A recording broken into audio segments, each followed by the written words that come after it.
This episode is brought to you by Shopify. Do you have a point of sale system you can trust, or is it a real POS? You need Shopify for retail. From accepting payments to managing inventory, Shopify POS has everything you need to sell in person. Go to shopify.com/system, all lowercase, to take your retail business to the next level today. That's shopify.com/system. ¿Hablas español? Sprichst du Deutsch? Kan du norsk? If you've had that sound from Babbel before, I bet you do. Babbel is the science-backed language learning app that actually works. With quick 10-minute lessons handcrafted by over 200 language experts, Babbel gets you on your way to speaking a new language in just a few weeks. With over 16 million subscriptions sold and a 20-day money-back guarantee, just start speaking another language with Babbel. Right now, up to 55% off your Babbel subscription at babbel.com/Spotify podcast. Spelled BABBEL.com/Spotify podcast. Rules and restrictions may apply.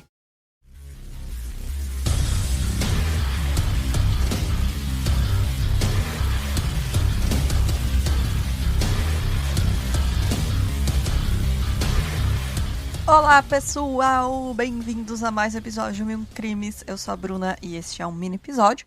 Então, não tem recado. Na verdade, tem um recado sim, que é o recado da Jéssica, que ela deu no final do último episódio, mas se você não escutou, a gente tá aí querendo histórias de Sete Além. Então, se você conhece alguma dessas histórias, se já aconteceu com você, se você já leu alguma interessante, pode mandar no nosso e-mail, milcrimes@gmail.com, que a gente quer fazer um episódio especial sobre este tema. Beleza? Então, bora para o caso de hoje.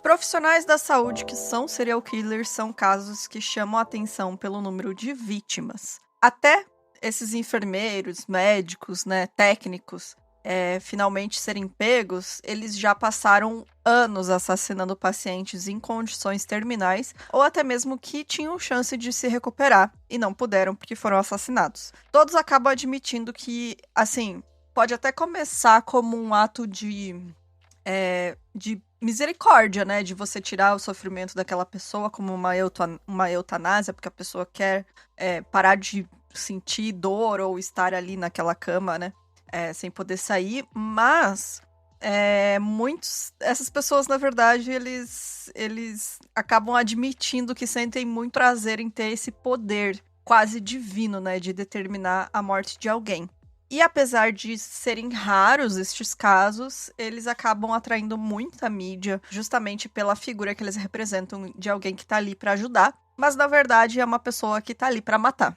E também, como eu comentei, pelo número de mortes, que geralmente são dezenas, até eles serem pegos. Mas assim, nenhum dos casos que a gente já cobriu aqui no 1001, já falamos sim de médicos assassinos, enfermeiros, ou que eu cheguei a acompanhar na mídia, sobre esses chamados anjos da morte, como eles são conhecidos, é tão incomum quanto esse. Porque eu fiquei surpresa quando eu comecei a pesquisar sobre isso, porque eu nunca tinha visto nada desse tipo e é assustador.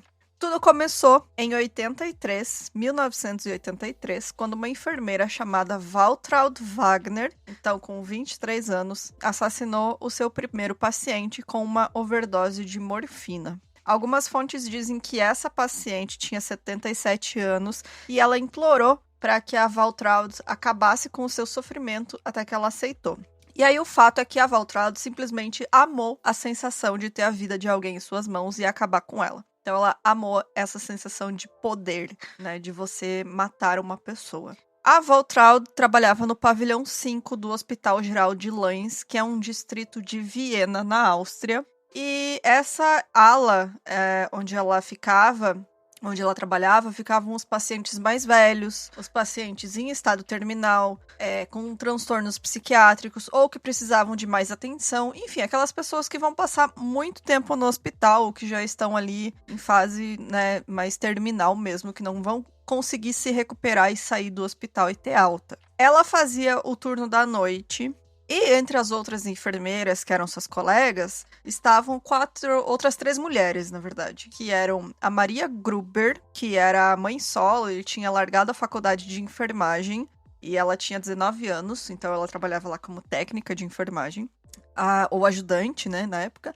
a Irene Leidolf, que era casada, tinha 21 anos, e a Stefania Meyer, que era divorciada, já era avó, e havia emigrado da Iugoslávia alguns anos antes, e ela tinha 43 anos. Então, assim, é o perfil básico que eu dou pra vocês delas, porque eu não encontrei muita informação além disso.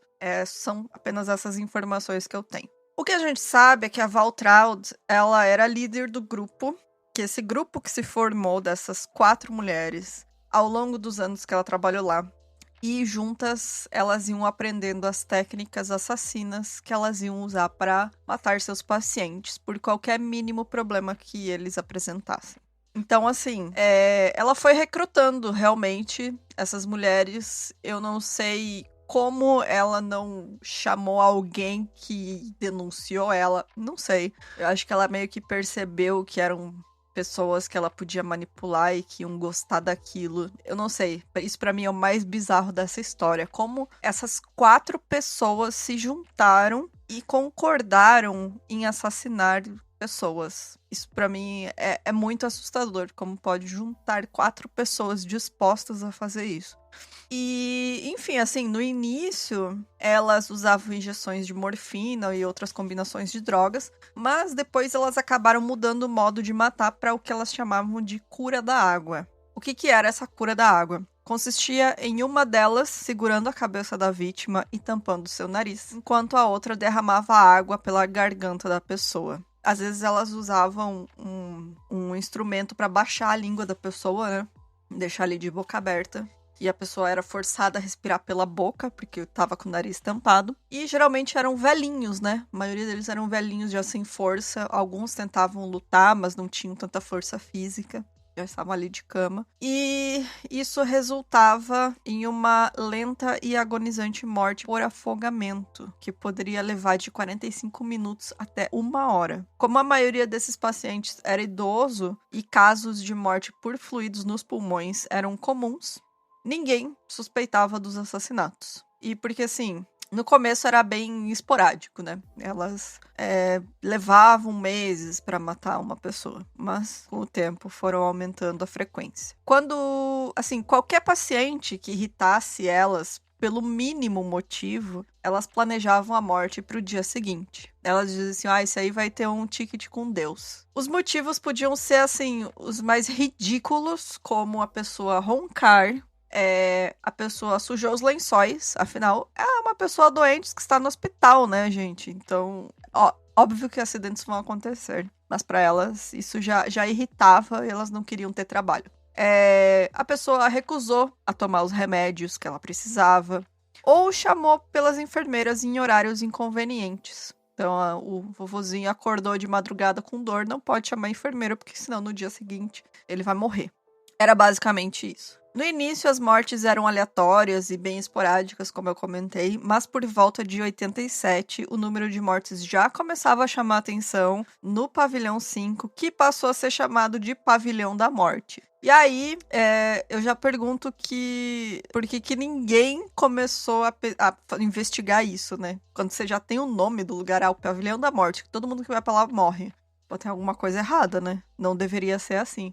Então, essas mortes com certeza iam ter continuado por muito mais tempo, se dependesse, né, das autoridades do hospital ali, que não estavam nem aí pro que estava acontecendo. Se as 4 assassinas não tivessem tanta confiança de que elas nunca seriam pegas. Isso porque elas gostavam muito de se juntar depois do trabalho para ir para um bar beber. Só que não era só beber. Elas faziam principalmente depois que elas tinham matado alguém. E aí elas gostavam de fazer isso pra ficar rindo e se divertindo, descrevendo, sei lá, o rosto da pessoa desesperada, que tava morrendo, quanto tempo demorou pra morrer, detalhes, assim, sórdidos do que elas haviam feito. E aí, em uma dessas happy hours macabra delas, em fevereiro de 89, tinha outro médico nesse bar que elas estavam.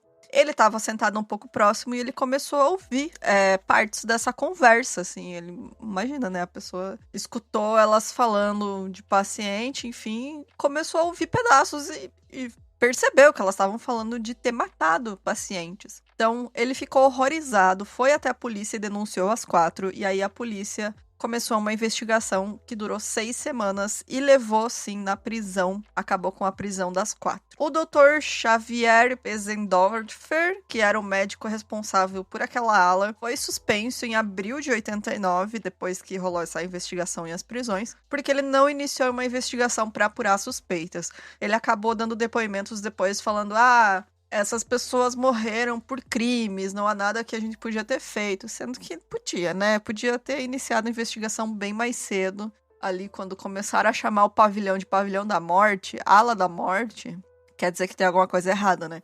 E ele foi negligente, sim. Essa investigação envolveu o exame de cerca de 300 mortes, mas como a morte por afogamento não deixa provas físicas, né, a polícia só conseguiu recolher provas suficientes para 39 homicídios. Enquanto elas estavam em custódia, elas confessaram 49 mortes, com a Valtraudo dizendo ser responsável por 39 delas. As outras 3 não demoraram muito pra apontar o dedo pra ela, né, como líder do grupo, e dizer que tudo era culpa dela, ela foi responsável por tudo, ela que matava, elas só ajudavam.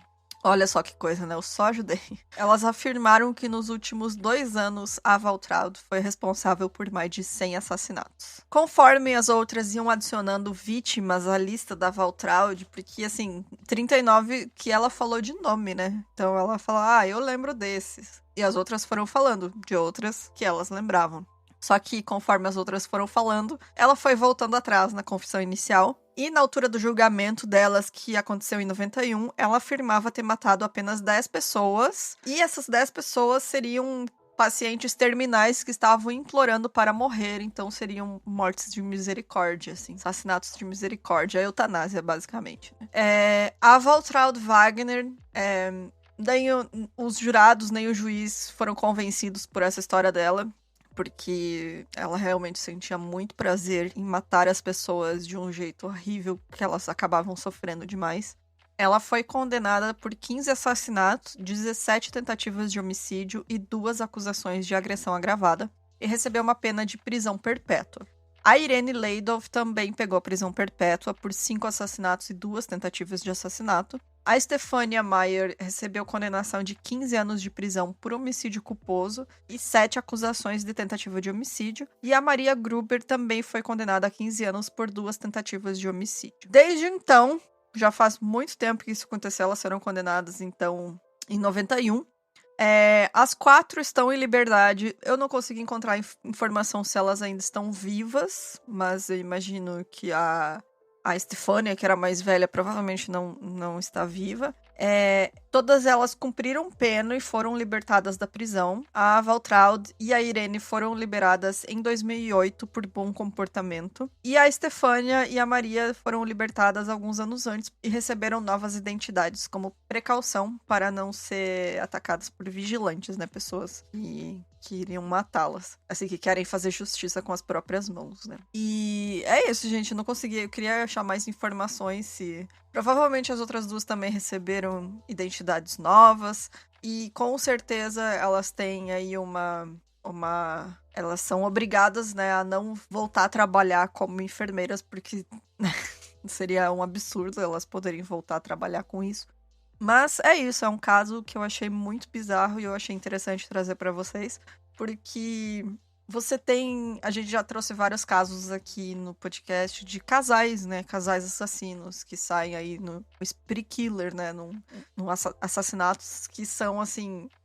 acontecem muito rápido, né? São meses, semanas e meses que eles saem matando e viajando, por exemplo. E eu nunca tinha visto um grupo de 4 pessoas que se organizava e planejava e depois ria dos assassinatos que elas cometiam. Então, isso que eu achei o mais doentio desse caso e que me chamou muita atenção. Será que essas outras 3 mulheres matariam se não fosse a Valtraud ter chegado com essa proposta para elas? Também não sei. Comentem aí o que vocês acham. E se você tiver qualquer indicação de caso, manda pra gente no e-mail, milcrimes@gmail.com. A gente ainda precisa de sua ajuda para manter o podcast crescer a cada dia mais. E você pode fazer isso compartilhando com seu amiguinho, indicando a gente para quem pede indicação de podcast. Se acha que a pessoa vai gostar da gente, indica lá. Ou então, aí com um apoio financeiro que você pode fazer pelo milcrimes, pelo site www.milcrimes.com.br. Ou escuta a gente pelo Orelo, que também ajuda, viu, gente? Então é isso, beijos e até semana que vem. Tchau, tchau.